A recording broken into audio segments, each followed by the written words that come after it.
있잖아, 얘들아. 네. 이중생활이라고 들어봤지? 이중생활. 이중생활이라니? 교회에서도 이중생활 있잖아. 아, 이중생활. 아니, 왜, 그저. 이게 뭐야? 아니, 저기, 교회 안에서는 예수 잘 믿는 사람인 것처럼 하고. 확실하게 하고. 바깥에 나가갖고는 내가 무슨 그리스도인이냐. 맞아. 티도 안 나게. 그래, 그런 나갔다는 사람도 거. 있어. 근데 그런 사람들 진짜 하나님은 다 아실 텐데. 그럼. 그지? 그지? 그걸 몰라. 그걸 말이야. 전문적인 용어로 뭐라 그러는지 알아? 뭐야? 뭔데? 맛을 잃어버린 소금이라고 그러는 거야. 맛을 잃은 소금? 퓨즈 나간 전구라고나 할까? 아니, 맛을 잃은 소금은 내가 알겠는데, 퓨즈 나간 정구는 뭐야? 아, 빛을 발해야 되는데 퓨즈가 나갔다고.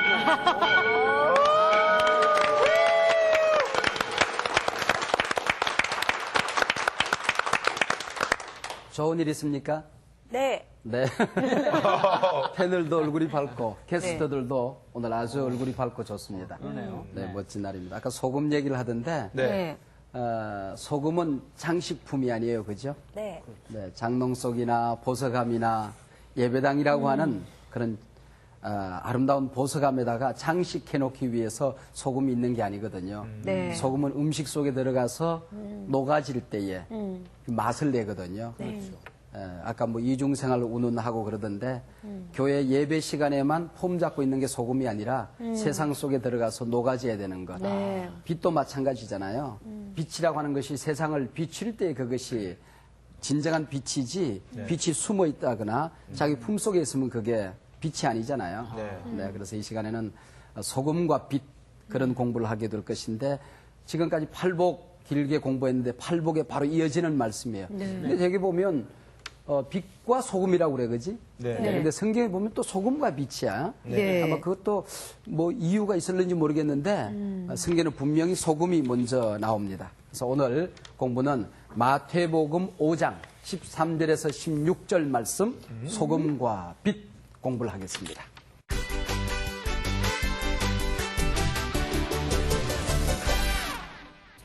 너희는 세상의 소금이다. 너희는 세상의 빛이다 그랬을 때에 여기 너희가 누구냐 하는 게 굉장히 중요합니다.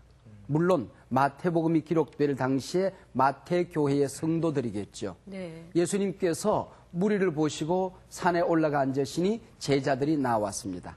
그 무리들을 향하여 제자들을 향하여 예수님께서 팔복의 말씀을 가르쳐 주시고 그 말씀에 이어서 지금 너희라고 얘기하고 있거든요. 네. 너희는 복되다. 너희는 복되다.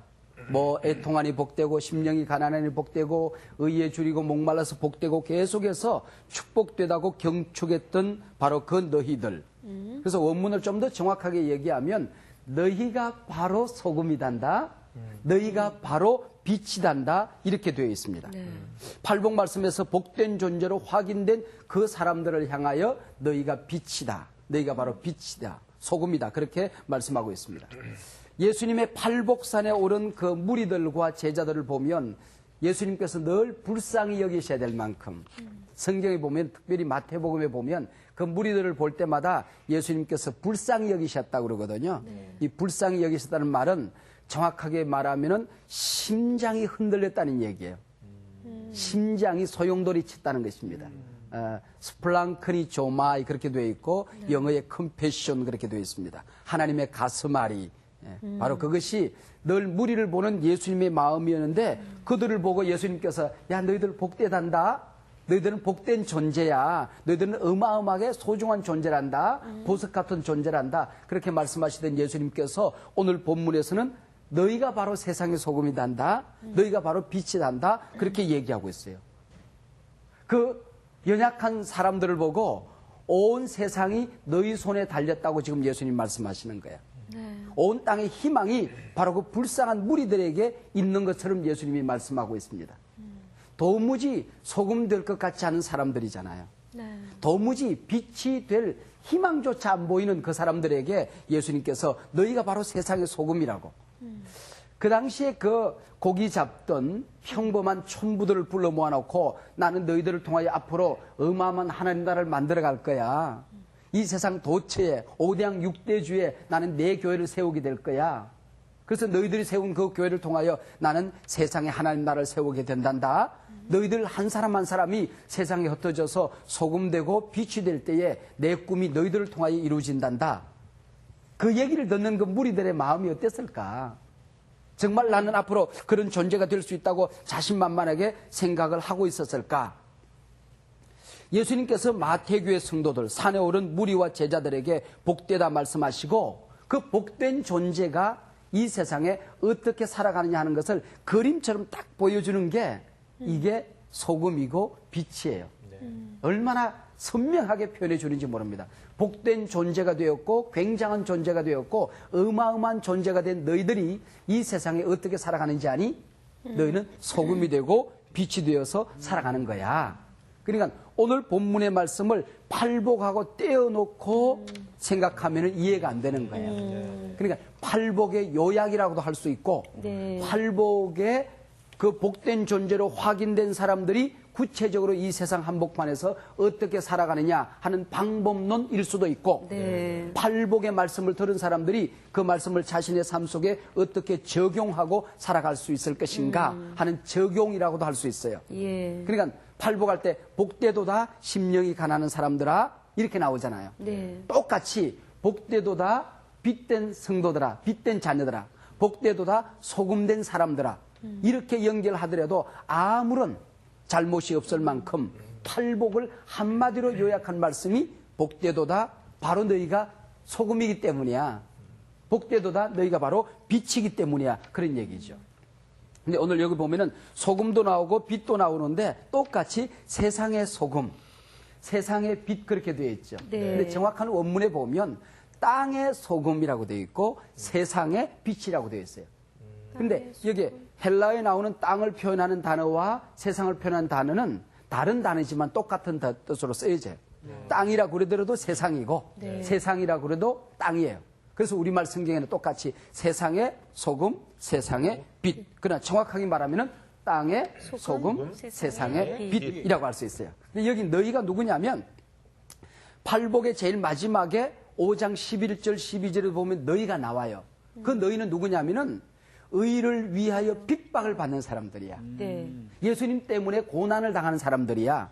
근데 이 고난을 당하는 사람들이 세상에서 고난당하고 핍박당하니까 세상이 귀찮고 싫어서 지구를 떠나고 싶은 마음이 생기는 거야. 네. 그러나 그렇게 살지 아니하고 세상 한복판에 교회를 세우고 오히려 그 세상 속으로 들어가서 녹아져서 소금되고 빛이 된 너희들이여 그런 얘기입니다. 네. 그러니까 앞에 나온 세상 한복판에서 고난당하고 핍박을 당하고 실패를 겪고 가난과 고독과 상처와 외로움에 울면서도 세상을 떠나지 아니하고 당당히 세상 한복판으로 들어가서 소금된 사람들, 빛된 사람들 그 삶으로 이렇게 연결되어지는 것이죠. 팔복의 마지막에 너희와 여기 소금과 빛이 나오는 너희는 같은 사람들이다 그런 얘기죠. 우리가 이 세상 살아가다 보면 어려움이 너무 많잖아요. 네. 정말 어떨 때는 지구를 떠나고 싶을 때가 있어. 그렇다고 해서 세상으로부터 도망가서 살아가는 것이 아니라 세상을 싫어하면서 살아가는 것이 아니라 세상 한복판에 들어가서 그들 가운데 함께 녹아져서 예수님은 이런 분인 걸 보여주고 우리가 가진 신앙이 얼마나 대단한 것인가를 보여주고 예수 믿는 존재가 이 세상에서 빛되어 살아갈 때에 너희들이 나 때문에 얼마나 복을 받는가를 보여주는 바로 그 존재가 너희라고 하는 것이죠. 네. 우리 기독교에서 은둔주의, 도피주의, 또 한편에서는 세속주의 이 두 개를 경계해야 돼요. 세상이 싫어서 계룡산에 가가지고 도 닦고 살아가는 게 기독교가 아니라는 겁니다. 그렇죠. 오히려 거리로 내려와서 시장으로 내려와서 아파트로 내려와서 공장으로 들어가서 회사로 들어가서 거기서 소금되고 빛된 삶을 사는 게 우리 그리스도인의 삶이라고 하는 것입니다. 그러나 세상으로 들어갔다고 그래서 세상 사람들하고 같이 똑같은 가치관으로 똑같이 죄를 뒹굴고 죄에 뒹굴고 죄를 먹고 마시면서 죄에 오염되어서 살아가는 세속주의 이것도 옳지 않다는 것입니다. 세상 한복판으로 들어가서 세속주의로 사는 것도 옳지 않고 세상으로부터 도피해서 은둔주의로 사는 것도 옳지 않고 그래서 좀 더 기독교가 무엇인가를 정확하게 표현하면은 거리의 신학, 시장 한복판의 신학, 바로 세상의 신학. 너희가 세상의 소금이고 세상의 빛이라고 한다면은 우리 기독교는 세상으로 내려가는 종, 세상으로 내려. 그래서 교회는 언제나 사람들이 있는 곳에 세워지는 것입니다. 그것이 기독교라고 하는 것입니다. 근데 대부분 많은 종교들은 이게 세상을 떠나서 좀 떠나서 다른 곳에 있는 게 더 오히려 그들에게 어울릴 수 있다 하는 것이죠. 바다 한복판에 물고기들이 이렇게 다녀요. 물고기들이 이렇게 다니는데 그 물고기들이 물 한복판에 살아가는데 그 전부 다 소금물이잖아요. 네. 그러면 소금물이 절여져야 되는데 절여지지 않는 거야. 소금물을 맨날 마시잖아. 그러네요. 그러면 소금을 계속 마시면은 소금의 영향을 받아야 되잖아. 그래서 고기를 뜯어 먹으면은 간이 배서 있어야 되는데 전혀 그게 없는 거야. 네. 바다의 물고기가 소금물 가운데 살면서 소금물을 먹고 마시는데도 불구하고 자기 몸이 소금의 영향을 받지를 않아요. 네네. 이게 그리스도인의 삶이라고 하는 것입니다. 세상 한복판에서 그들이 먹는 밥 먹고 그들과 똑같이 공기 마시고 똑같이 세상의 문화 속에 살아가면서도 세상의 영향을 받지를 않아요. 세상이 나를 오염시킬 수가 없어요. 세상이 찌들지 않아요. 이게 바로 그리스도인의 삶이죠. 배가 물 위에 떠 있지만은 그 물이 배 안으로 들어오면 배는 가라앉아요. 돌멩이가 물 속에 있지만은 돌멩이 속으로 물이 들어오면 돌멩이는 깨지는 것입니다. 우리 그리스도인들이 세상 한복판에 살아가지만은 세상의 가치관과 세상의 그 오염된 가치관들이 영향력들이 내 속에 스며들어오면 나는 깨어지는 것입니다. 네. 분해되어지고 와해되어지고 물 속에 세상에 깔아앉게 되는 것이죠. 그런데 예수님께서 팔복을 가르칠 때에 윽박지르는 말씀이 아니고 감탄사라고 그랬죠. 네네. 아, 복되도다. 이렇게 감탄하신 것인데 오늘은 물론 감탄사는 아니고 서술문이에요. 그렇다고 그래서 너 지금까지 지금까지 우리가 성경 공부를 정확하게 하지 않을 때는 너는 세상의 소금이 되어라라고 생각을 해요. 너는 세상에 빛이 되어라라고 명령했다고 생각해요. 그러나 성경을 잘 보면 되어라가 아니고 너는 세상의 소금이다라고 얘기한 것입니다. 존재가 누구냐는 것이죠. 네 존재가 어떤 존재냐는 것이죠. 너는 세상에 빛이 되어라가 아니라 빛이다라고 얘기하는 것입니다.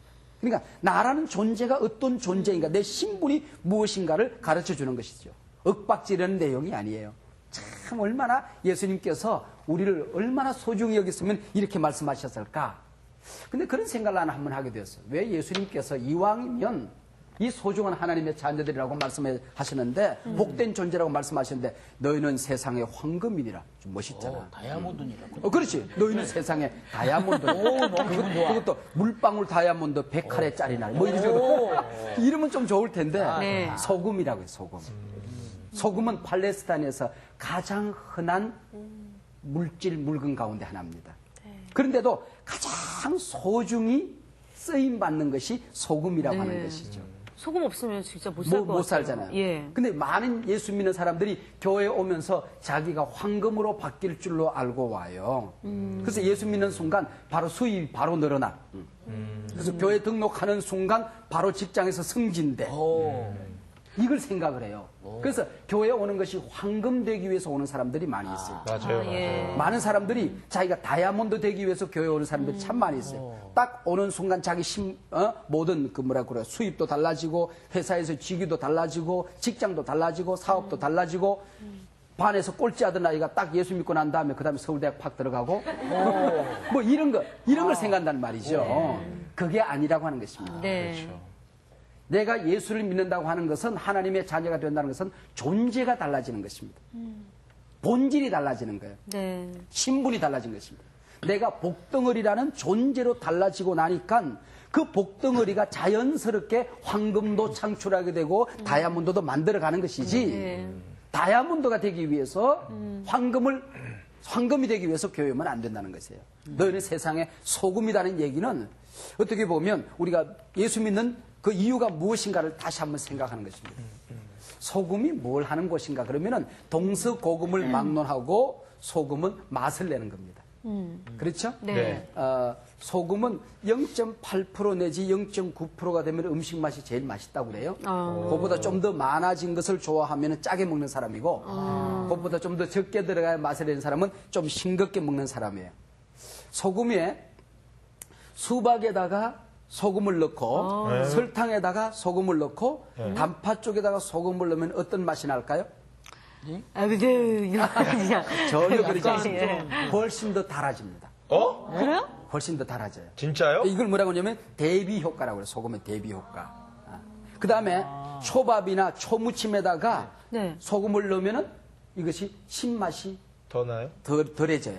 덜해진다. 덜해져. 이것을 억제 효과라고 그래요. 아, 그래서요. 어쩌면, 그 열대지방에서 신 과일을 먹을 때요. 그 사람들은 신맛, 굉장히 신 거 있잖아요. 그거 먹을 때 그 신맛을 없애려고 소금을 찍어서 먹잖아요. 그렇죠. 소금 찍어서 먹는 맞다, 거예요. 맞다. 그게 이제 억제 효과예요. 예. 여러분 그 장어를 굽는다든지 고기를 구울 때 소금을 살짝 뿌립니다. 네. 맛을 내라고 뿌리는 게 아니에요. 그게 소금을 뿌리면은 그 고기가 탱글탱글해져 육질이. 이걸 뭐라고 그러냐면은 응고 효과라고 그러는 것입니다. 소금에 이런 많은 효과들이 오늘의 있는 소금의 거예요. 요리네요. 네. 소금으로? 그러니까 나는 그 좀 여러 가지로 뭐 설명할 수 있겠지만은 이 말씀을 묵상하다가 너희는 세상의 소금이다 그런 말을 너는 맛있는 존재다 이렇게 난 받아들이시더라고. 맛있는 특별히 존재다. 상훈 씨 우리 맛있는 존재.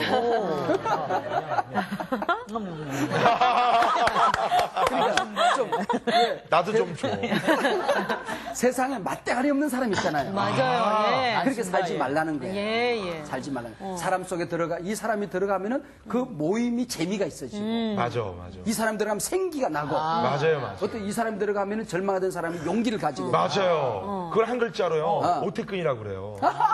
세 글자. 좋은 거예요. 당신은 세상의 분위기 다운된다. 소금입니다. 아, 감사합니다. 그러니까 바로 그러니까. 그런 삶을 살도록 맛있는 삶을 살라는 것입니다. 네. 세상의 소금이라는 얘기는 그런 맛있는 삶을 살라는 것이죠. 맛있는 그 방부제 그리고 소금은 썩지 않게 하는 것.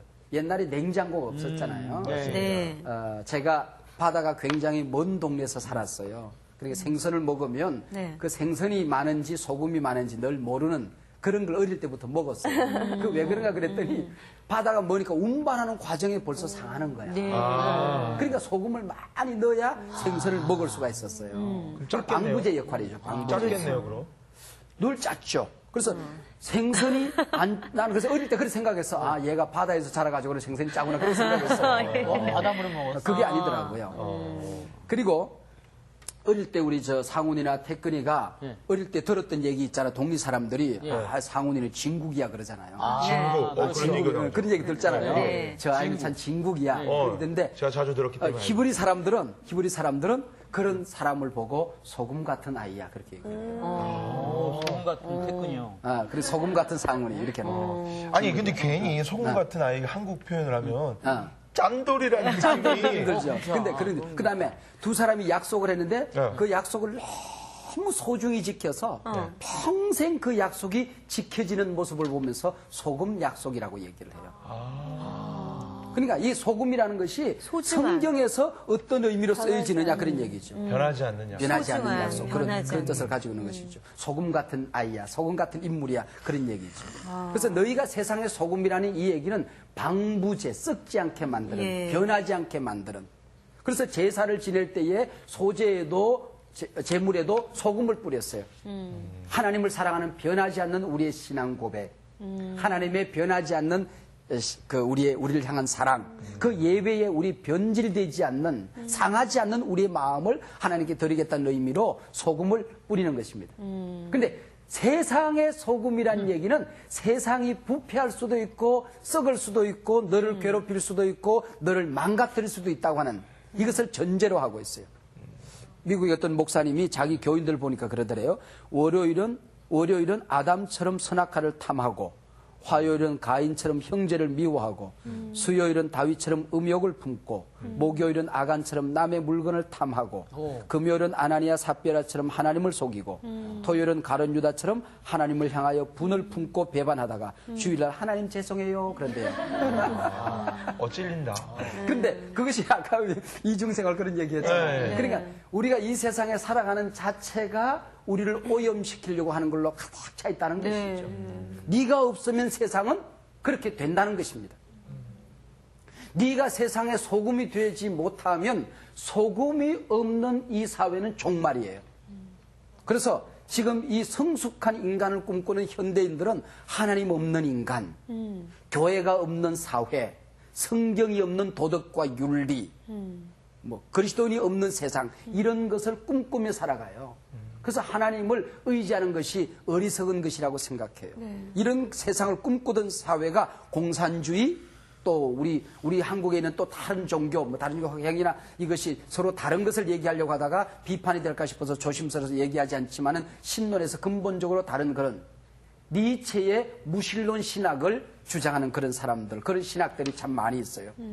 니체는 하나님이 인간을 만든 게 아니야. 어떻게 보면은 다른 종교도 하나님이 인간을 만든 게 아니라 인간이 신을 만들었다고 생각해요. 그래서 인간이 신을 만들었기 때문에 인간이 만들어 놓은 신은 인간이 죽일 수도 있는 거야. 그리고 인간이 만들어 놓은 신은 시대의 흐름에 따라서 세상의 필요에 따라서 그때그때 주어진 과제에 따라서 신을 바꿀 수도 있어야 되는 거예요.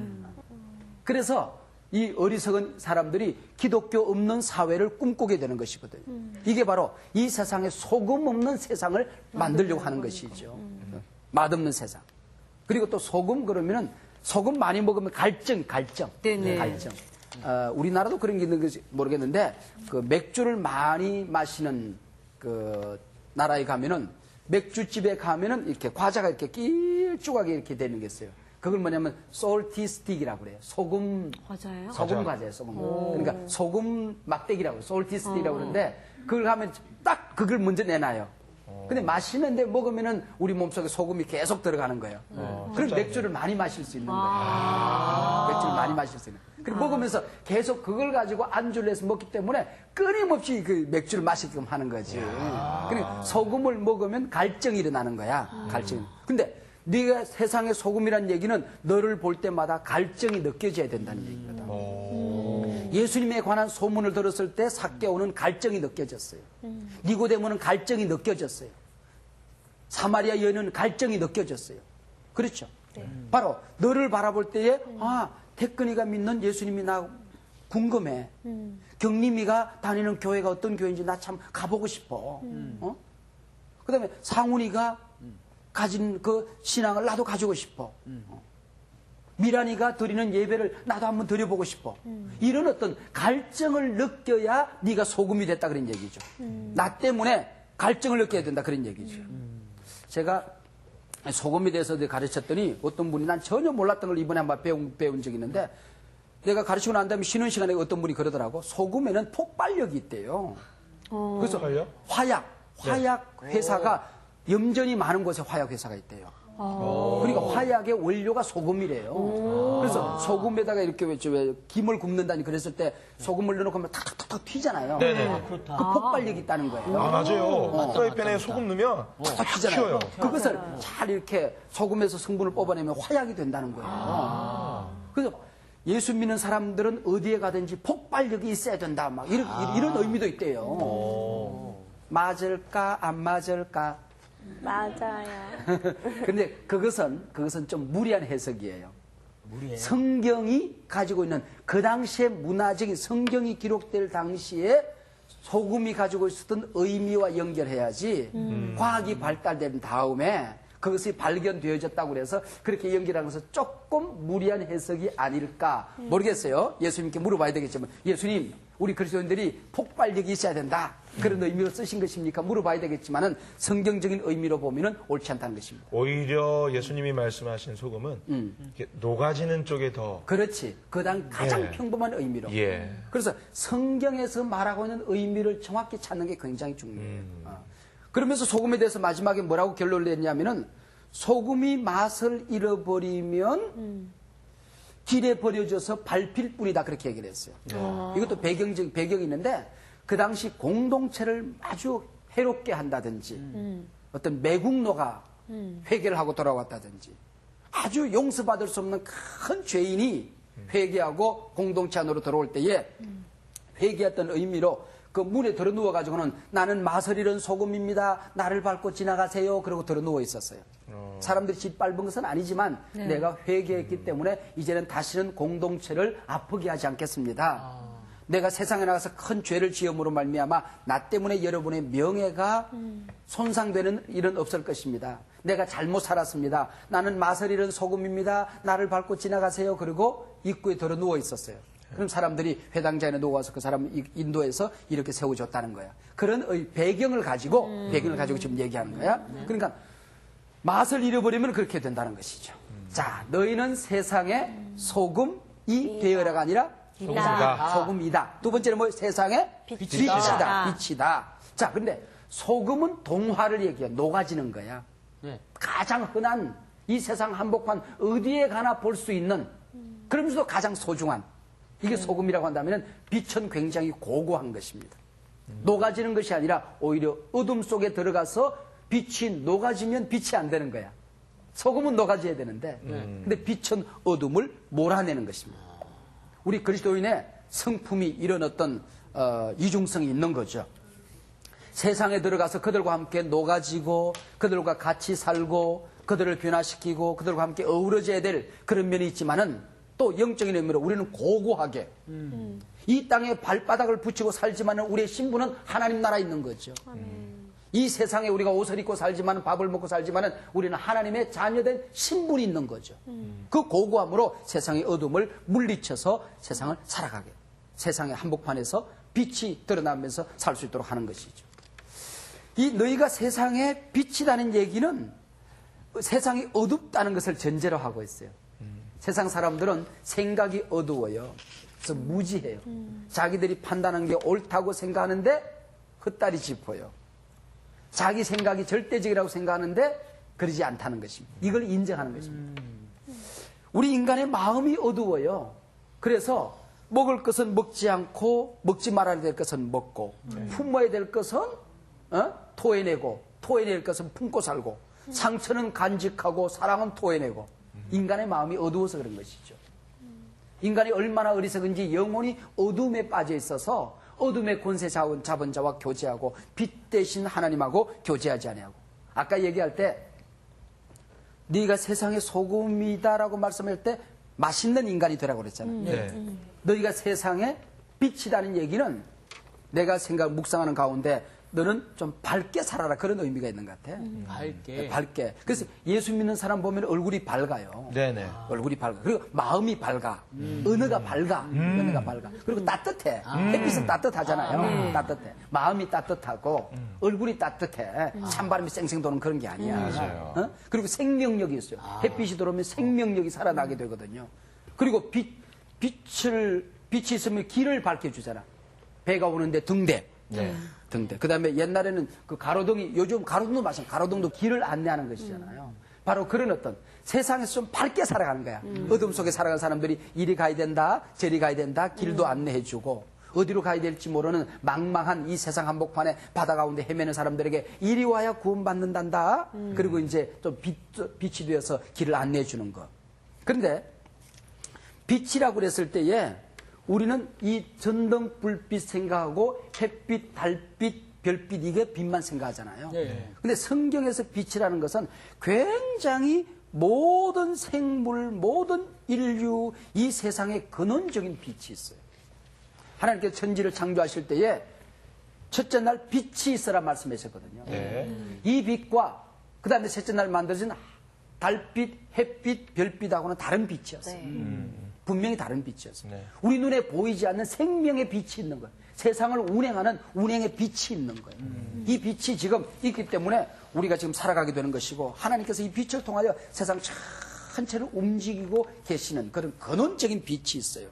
너희가 세상의 빛이라는 얘기는 햇빛, 달빛처럼 이렇게 어둠을 비추는 그것만 생각하면 안 되는 거야. 물도 왜 그 말을 알아듣는다고 그러잖아요. 네네. 빛이 말을 알아듣는 거야. 말씀에 의하여 빛이 만들어졌듯이 하나님의 말씀을 우리가 선포할 때에 그 빛이 사람들 가운데 역사하는 것입니다. 우리가 희망을 주는 제가 설교를 하게 될 때에 이 가운데 있는 빛이 사람들에게 흘러들어가서 그들에게 희망으로 비춰지게 되는 거야. 그리고 치료하는 광선이라고 그러잖아요. 우리가 예수님의 이름으로 기도하게 될 때에 우리 몸에 있는 질병을 치료하는 그런 강력한 빛이 이 우주에 있다가 그것이 작동되어지는 것입니다. 예수님이 빛이고 예수님이 만든 빛이 있는 거예요. 너희는 세상의 빛이라고 그랬을 때에 우리가 눈에 보이지 않는 그런 신령한 영적인 의미의 태초에 하나님이 만들었던 바로 그 빛된 것을 우리에게 보여주는 것입니다. 자, 그래서 너희가 세상의 빛이기 때문에 산 위에 있는 동네가 숨겨지지 못할 것이고 사람이 등불을 켜서 대박 아래 두지 아니하고 등경 위에 둔다 그랬어요. 세들백 교회 이야기는 들어보셨죠? 네네. 리고렌이 목회하는 세들백 교회. 거기는 보면은 LA에서 한 2시간 정도 달려갈까요? 길게 차를 타고 가는데 그 산속에 교회가 있어요. 네. 그 산속에 있는데 뭐 이렇게 사람들이 많이 모일까? 그런데 보니까 밤이 되니까 그게 전부 다 산이 높지를 않아요. 전부 다 낮은 산들인데 모든 산들마다 산 언덕이 전부 다 아파트촌이에요. 높은 아파트도 아닌데 우리는 말하면 고급 연립 같은 네네. 그런 촌들이 산 위에 참 이 동리 저 동리 뭐 개 동리 이 동리 너무 동리 네. 전부 다 그게 그 연립 그리고 집들이 있더라고요. 네네. 그러니까 그 밤에 불이 켜졌는데 온 산이 마을로 바뀌어지더라고. 네. 그때 내가 생각한 게 산 위에 이렇게 동네가 있는 게 이렇게 보여지는구나. 기가 막히게 그런 것을 내가 본 적이 있습니다. 근데 낮에 가면 별로 그렇게 화려하지고 이쁘지가 않아요. 그렇죠. 밤에 보니까 와, 너무너무 이쁜 거야. 세상이 어두울수록 우리 그리스도인의 빛된 삶은 너무나도 멋있고 아름다운 거죠. 세상이 어두울수록 이런 것은 얼마든지 가치가 있는 거예요. 얼마든지 가치가 있는 것이죠. 근데 오늘 본문의 마지막 결론이 뭐냐면은 하늘에 계신 너희 아버지께 영광을 돌린다. 너희가 빛이 되어서 이 세상을 비추게 되면 하나님 아버지께 영광을 돌린다는 것입니다. 우리는 빛이 아니에요. 에덴 동산 이후 모든 인간들은 빛된 삶을 살 수가 없어요. 산에 오른 무리와 제자들에게 너희는 세상의 빛이다라고 얘기했지만은 세상에서 늘 상처받았던 사람들이에요. 종교에 짓눌리고 또 로마 압제에 시달리던 이런 사람들이 상처받아서 세상이 너무 지쳐서 너무 힘들어서 예수님께 올라왔어요. 예수님께 올라왔더니 예수님께서 그들에게 너희가 빛이야. 그래 말씀하셔요. 그 얘기는 무슨 얘기냐면은 빛 대신 예수님께서 우리에게 빛을 주시겠다는 거예요. 소금 대신 예수님께서 우리에게 소금을 주시겠다는 것입니다. 하나님께서는 우리에게 줘놓고 그걸 마치 내 것인 양 빛을 줘놓고는 야 너는 빛이구나 너무너무 복되다 소금이 되도록 우리를 변화시켜 줘놓고는 마치 그냥 모든 게 내가 잘해서 그렇게 된 것인 양 막 좋아하는 거야. 너무 좋아하는 거야.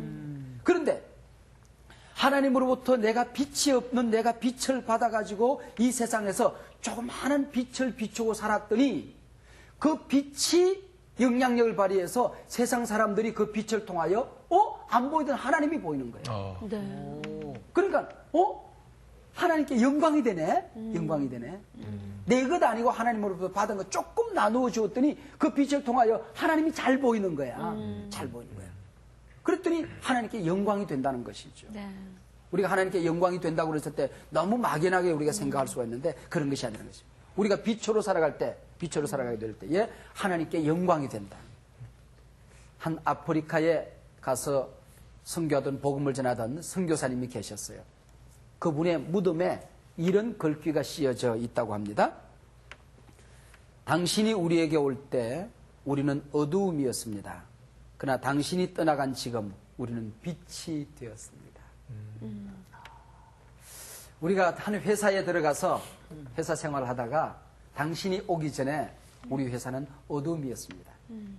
당신이 우리 회사에 오는 그날부터 우리는 빛이었습니다.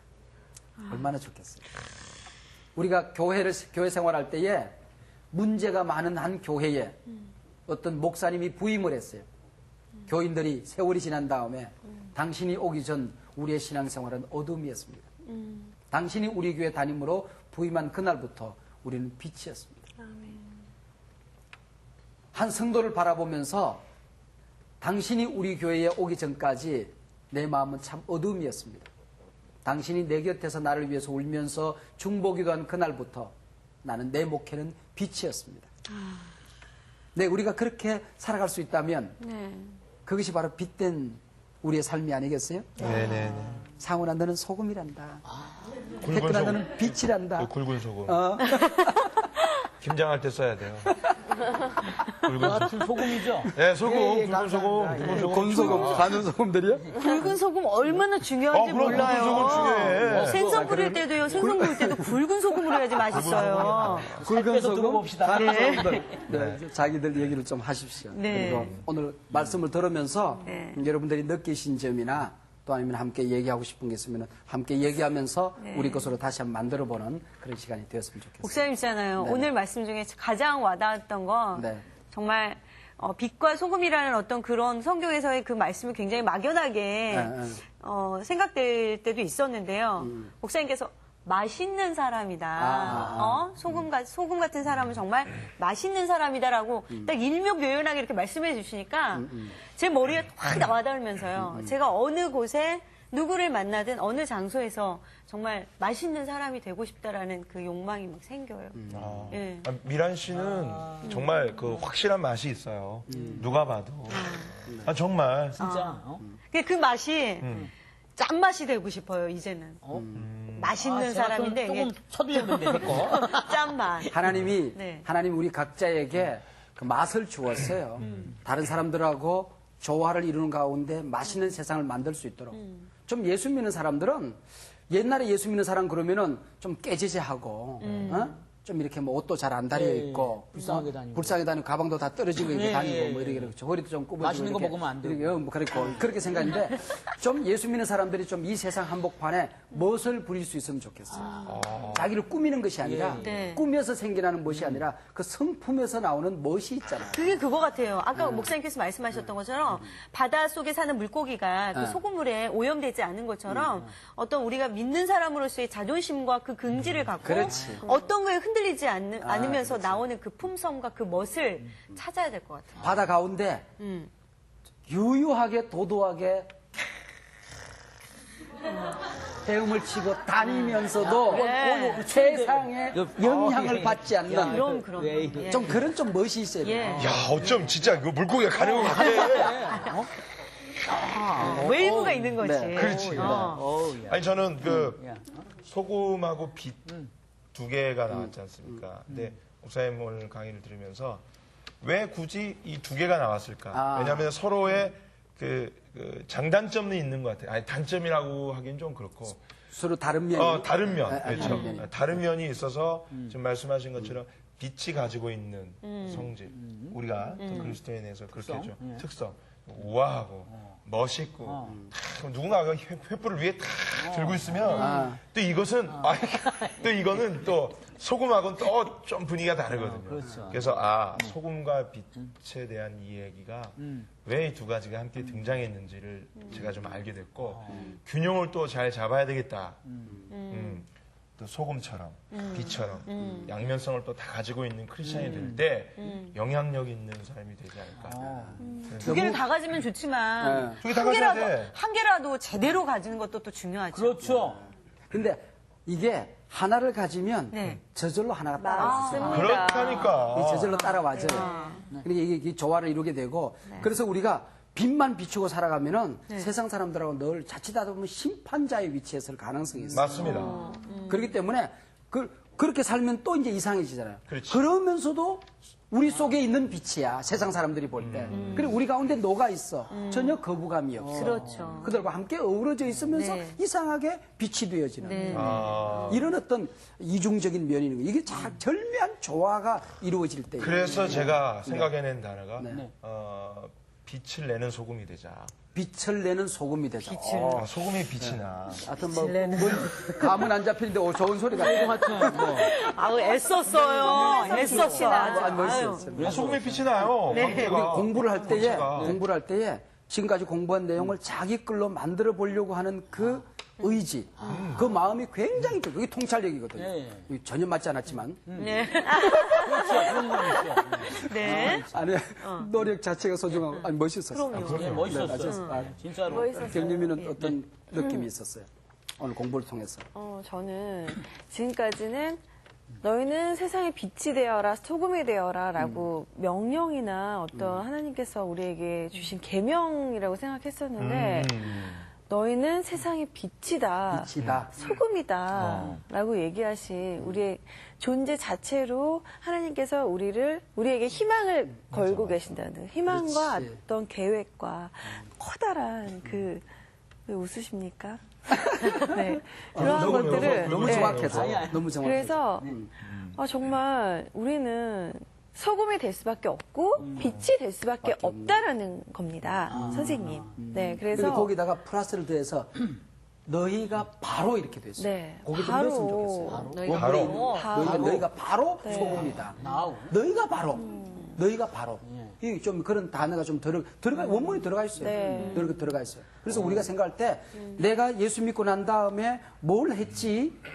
이걸 성취를 자꾸 생각하면 네네. 문득 당당하고 그러다가도 절망하고 좌절하고 그러거든요. 네네. 내가 어떤 존재인가를 예. 묵상하고 거기에다가 내가 어떤 존재인가를 깊이 생각하게 되면은 그런 지금 당당한 삶을 살 수 있어요.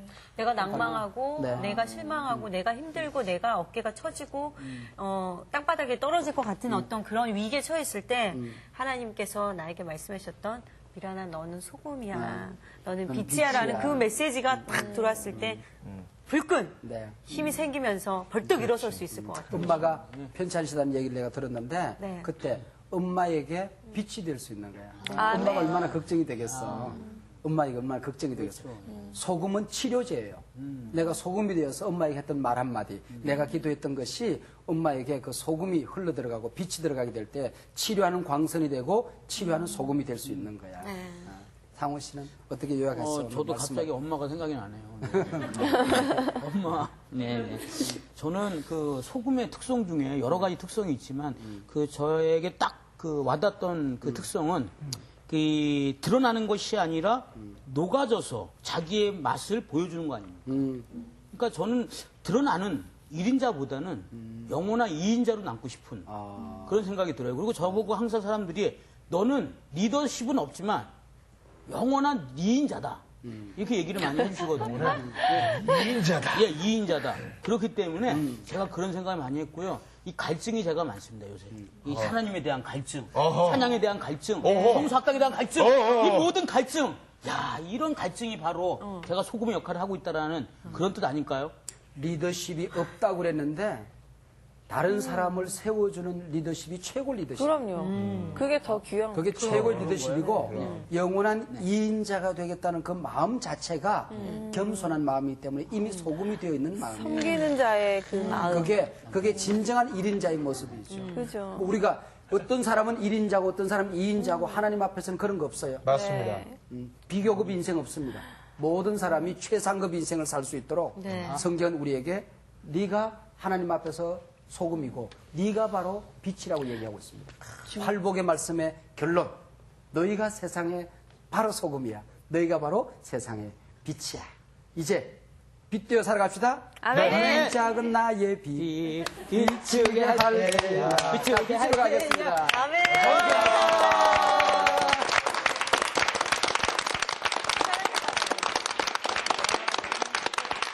저 아이 한 진국이야. 근데 제가 자주 들었기 히브리 사람들은 붉은 소금 얼마나 중요한지 그럼 몰라요. 중요해. 생선 뿌릴 때도요, 생선 뿌릴 때도 붉은 소금으로 해야지 맛있어요. 상훈아 너는 소금이란다. 굵은 소금. 김장할 때 써야 돼. 맞을까 안 맞을까? 빛을 내는 소금이 되죠. 빛을 내는 소금이 되자. 물고기가 가려고 가게. 그 맛이 짠맛이 되고 싶어요, 이제는. 맛있는 사람인데. 이게 조금 쳐들려도 되니까.